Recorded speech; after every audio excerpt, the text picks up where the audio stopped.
Welcome to the update of lucky Bhaskar OTT platform. Malayalam hero Dulquer Salman నటించిన lucky Bhaskar movie ఓటీటీలోకి వచ్చేస్తోంది. వెంకీ అట్లూరి దర్శకత్వంలో తెరకెక్కిన ఈ సినిమాలో దుల్కర్ సల్మాన్కి జంటగా మీనాక్షి చౌదరి నటించగా దీపావళి రోజున విడుదలై హిట్గా నిలిచింది.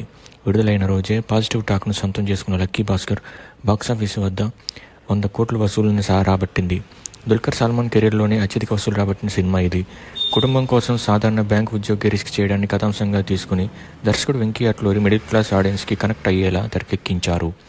భాస్కర్ కుమార్గా దుల్కర్ సల్మాన్ నటించగా సర్దుకుపోయే మధ్యతరగతి భార్య సుమతిగా మీనాక్షి చౌదరి నటించింది. బ్యాంకింగ్ వ్యవస్థ, స్టాక్ మార్కెట్ అందరికీ అర్థమయ్యేవి కావుగా, కానీ వెంకీ అట్లూరి మాత్రం ఎమోషన్స్ను జోడిస్తూ ప్రేక్షకులను మెప్పించడంలో సక్సెస్ అయ్యాడని చెప్పాలి. స్టోరీ ఏంటంటే, భాస్కర్ కుమార్ బ్యాంకులో ఎంత కష్టపడినా ప్రశంసలు వస్తాయి తప్ప ప్రమోషన్ మాత్రం రాదు. దాంతో తీవ్ర నిరుత్సాహం, మరోవైపు కుటుంబ భారం మోయలేక నిస్సహాయతగా ఉంటాడు. అప్పులు చేసి తిప్పలు పడుతుంటే భాస్కర్ కుమార్ కుటుంబం కోసం తప్పనిసరి పరిస్థితుల్లో రిస్క్ చేస్తాడు.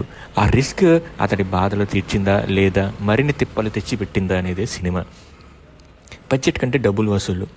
లక్కీ భాస్కర్ సినిమా బడ్జెట్ 56 కోట్లు. ఇప్పటివరకు ఈ మూవీ ప్రపంచవ్యాప్తంగా 109 కోట్లు, అంటే డబలో. సీతారామం సినిమా కంటే ఇది చాలా ఎక్కువ. మూవీ రిలీజ్ ముందు ఇంటర్వ్యూలో దుల్కర్ సల్మాన్ మాట్లాడితే ఏమన్నాడంటే, లక్కీ భాస్కర్ మూవీతోనైనా తన 100 కోట్ల వసూలు కళ తీరుతుందేమోనని ఆశపడ్డాడు. కానీ ఆ కళ తీరిపోయింది. Lucky Bhaskar movie OTT platform వచ్చేసరికి నెట్ఫ్లిక్స్లో ఇది అందుబాటులో ఉంది. మూవీ ఇప్పటికే థియేటర్ నుంచి కనుమరుగు కావడంతో స్ట్రీమింగ్కి సిద్ధమైంది. ఈ రోజు నుంచి, అంటే ఈ ఫ్రైడే 28 నవంబర్ 2024 ఈ ఫ్రైడే నుంచి నెట్ఫ్లిక్స్లో అయితే అవైలబుల్గా ఉంది. తెలుగు, తమిళ్, కన్నడ, మలయాళంతో పాటు హిందీ భాషలోని మూవీ అందుబాటులో ఉంది. This is the update of lucky Bhaskar OTT. Thank you for watching. ఇలాంటి మోర్ వీడియోస్ కోసం వెంటనే ఛానల్ సబ్స్క్రైబ్ చేసుకోండి. Thank you so much.